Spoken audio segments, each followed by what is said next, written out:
ito yun guys, pag rush hour dito sa part of part of Antipolo. So ito yung Marcos Highway. Yan. Pag-uwian, ganito ang senaryo pag-uwian na sa hapon. Yan, hanggang alas 10 ng gabi, ganito ka traffic dito. Pero maluwag naman sa maluwang sa kabilang side, no. Bound to Cubao, yung isa bound to Antipolo to siya, no. So ito yung pinaka main road pauwi ng mga probinsya, no. Dito dumadaan na yung ibang bus train na biyaheng Infanta, Real, yan. Dito na rin sila nadaan, biyaheng mga probinsya, no. So ganito, bumper to bumper. So yung ibang mga motor sidewalk na dumadaan minsan. Yan, yung iba sidewalk dumadaan kasi sa sobrang traffic. So ito yung LRT line 2, no. Ito yung dugtong sa may Santolan, no, malapit sa SM Marikina. So last year lang to nagbukas, hindi ako nagkamali. So ito yung LRT line 2, no. Connection siya sa Santolan, Katipunan, Cubao, no, hanggang Recto. So ito yung train na to.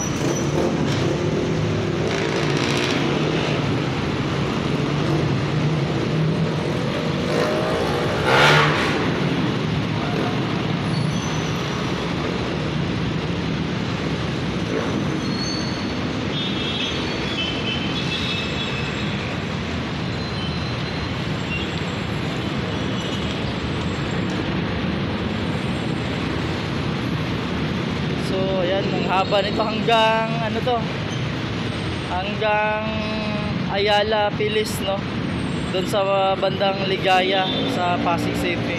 So ganito siya traffic.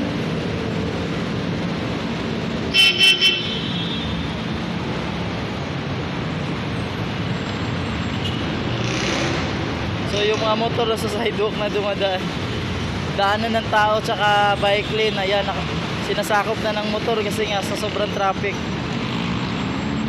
So wala nang pagbabago dito, no, sa traffic na to. Magbabago lang to pag lahat ng kalye dito sa Maynila, Metro Maynila, may train. Pero once walang train, ganito talaga to.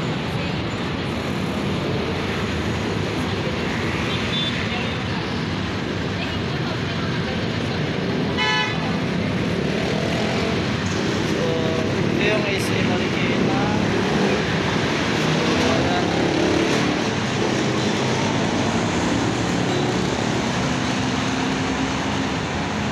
So ito yung stasyon ng train, Antipolo Station.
Buti sa kabilang side to, bound to Cubao, yan ang lawak.